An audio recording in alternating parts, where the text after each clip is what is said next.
परी के जादुई कंगन। बहुत समय पहले की बात है।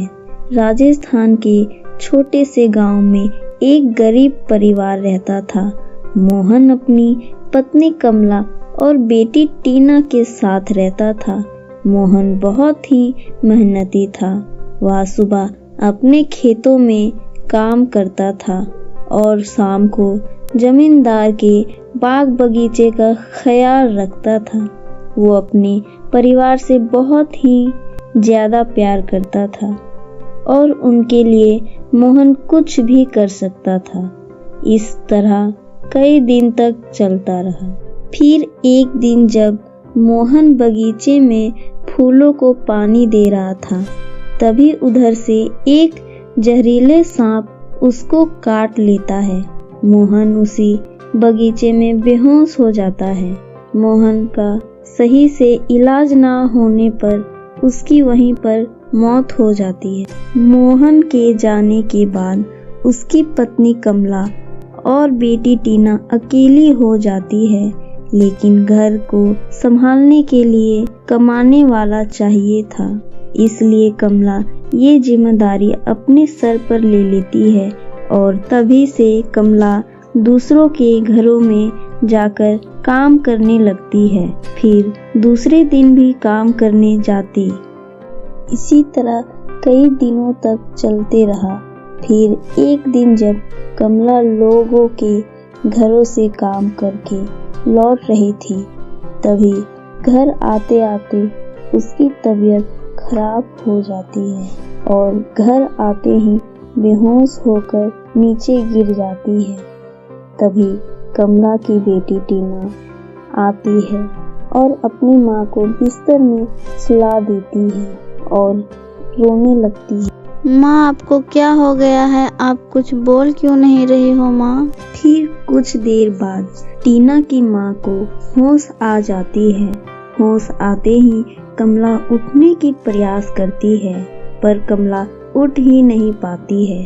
तभी टीना कहती है, ये क्या माँ, आपकी तबीयत खराब है, आपसे खड़ा भी नहीं हुआ जा रहा और आप फिर भी उठ रही हो। टीना बेटी, तू जानती है मुझे काम पर जाना है, चल बाजू हट, मुझे जाने दे। अरे मैंने अभी तो आपसे कहा, आपको उठने तक की हिम्मत नहीं है, फिर आप काम कैसे कर पाएगी? काम तो करना पड़ेगा ना बेटा, अगर काम पर नहीं गए तो हमें खाने को अगले दिन नहीं मिलेगा और जिस घरों में काम करती थी वो दूसरे को रख लेगी, फिर हमें काम भी नहीं मिलेगा। माँ, हम किस दिन आखिर काम आएंगे? आपके बदले में मैं काम पर जाऊंगी, आप आराम कीजिए। तभी टीना वहाँ से चली जाती है। जाते ही वहाँ घर के मालकिन से मिलती है और बोलती है, मालकिन, मैं अपनी माँ कमला के बदले आई हूँ। मेरी माँ की तबीयत बहुत ही ज्यादा खराब है। ठीक है बेटी, आओ पहले घर की सफाई कर लो, इसके बाद मैं तुमको आगे की काम बताऊंगी। ठीक है मालकिन। टीना अंदर चली जाती है और घर की साफ सफाई करने लगती है। सफाई हो जाने के बाद वो अपने से ही किचन की भी सफाई कर देती है। तभी मालकिन देखती है और बोलती है, अरे वाह टीना बेटी, तूने तो आज कमाल कर दिया, मेरे बताने से पहले ही तूने सारा काम कर दी।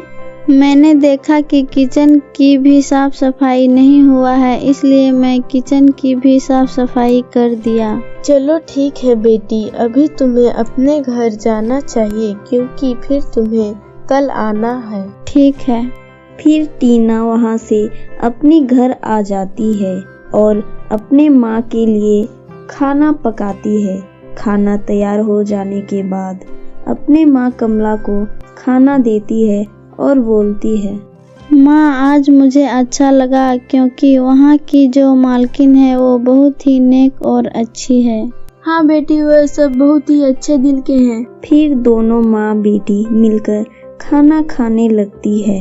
फिर जब अगले दिन सुबह होता है, माँ मैं जाती हूँ, आप घर से कहीं नहीं जाइएगा। ठीक है बेटी। फिर टीना वहाँ से काम के लिए निकल जाती है। जाते ही वह अपने मालकिन के कहने से पहले ही वह सारा काम घर का कर लेती है। तभी उधर से मालकिन आती है और बोलती है, अरे टीना बेटी, आज तुम बहुत जल्दी काम कर ली। हाँ मालकिन, क्योंकि मुझे अपने घर का भी काम करना पड़ता है। कोई बात नहीं बेटी, आज तुम्हें अपने घर में खाना बनाना नहीं पड़ेगा।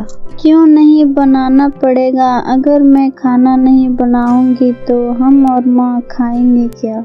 बेटी, आज मैं ही तुम दोनों के लिए खाना यहीं से दूंगी, क्योंकि तुम जो इतनी मेहनत से इतनी जल्दी काम जो कर लेती हो। तभी मालकिन वहाँ से अंदर जाती है और खाना लेकर आती है और टीना को दे देती है। तभी टीना बोलती है, शुक्रिया मालकिन। ठीक है बेटी, इसे तुम ले जाओ, तुम अपने माँ को ये खिलाना, तुम्हारी माँ बहुत खुश होगी। ठीक है मालकिन, मैं जाती हूँ। इतना बोलते ही टीना वहाँ से चली जाती है। घर जाते ही अपनी माँ को वो सारी बात बताती है। माँ ये लो, इसे आप खाकर देखिए, आपको बहुत अच्छा लगेगा। टीना अपने माँ को वो मिठाई निकाल देती है। उनकी माँ मिठाई खाते ही और बोलती है, बेटी, ये मिठाई तो सच में बहुत ही स्वादिष्ट है। हाँ माँ, मालकिन ने बताया था। फिर दोनों माँ बेटी मिलकर खाने लगे। खाने के बाद दोनों आराम से सो जाते हैं। फिर जब सुबह होता है, माँ मैं जाती हूँ। इतना बोलते ही टीना अपने काम के लिए निकल जाती है। जाते जाते वह बहुत ही थक जाती है। किसी तरह टीना अपने मालकिन के घर पहुंच जाती है और अपना काम करने लगती है। तभी मालकिन जोर से बोलती है, आज इतना लेट कैसे हो गई? पहले तो तू बहुत जल्दी आ जाती थी। मालकिन पता नहीं, रास्ते में मुझे अचानक से मेरी तबीयत खराब हो गया था। तो क्या इतना लेट करोगी? चलो जाओ, जल्दी से अपना काम करो। ठीक है मालकिन। टीना अपने मालकिन के घर किसी तरह साफ सफाई कर लेती है और मालकिन से बोलती है, मालकिन मैं जाती हूँ। ठीक है, पर कल तुम जल्दी आना, वरना मैं तुमको कल काम से निकाल दूंगी। टीना इतना ही सुनते ही वह रास्ते में रोते रोते अपने घर की तरफ जा रही थी। तभी पास के बगीचे में टीना बैठ जाती है। क्या ये भी मेरी गलती है? शायद आज मेरे पिताजी जिंदा होते तो आज मुझे ये दिन देखना नहीं पड़ता। टीना ये सब बातें बोलकर अपने आप में सोच रही थी। तभी एक खूबसूरत परी उसकी सारी बात सुन रही थी और टीना के पास जाती है और बोलती है, क्या हुआ है तुम्हें बेटी, और तुम इस तरह से क्यों रो रही हो? कौन हो आप और हम आपको क्यों बताऊं? मेरा तो नसीब ही फूटा हुआ है। कोई बात नहीं बेटी, तुम्हारा दर्द मैं समझ सकती हूँ। इतना बोलते ही परी टीना से बोलती है, टीना बेटी, मैं तुमको ऐसा कंगन दूंगी कि तुम जो भी मांगोगी उस कंगन से तुमको वो सारी चीजें मिल जाएगी। सच में क्या? हाँ बेटी, सच में। इतना बोलते ही काजल परी टीना को कंगन दे देती है और परी वहां से चली जाती है और टीना भी धीरे धीरे अपने घर जाने लगती है। घर जाते ही बोलती है, हे जादुई कंगन, मेरी और मेरी माँ की तबीयत सही कर दो। इतना बोलते ही टीना और टीना की माँ अचानक से ठीक हो जाती है और फिर टीना अपनी जरूरत की चीजें को अपनी जादुई कंगन से मांगने लगी। इसी तरह मांगते मांगते टीना अब खुशहाल जिंदगी जीने लगी और दोनों माँ बेटी खुशी की जिंदगी में जीने लगी।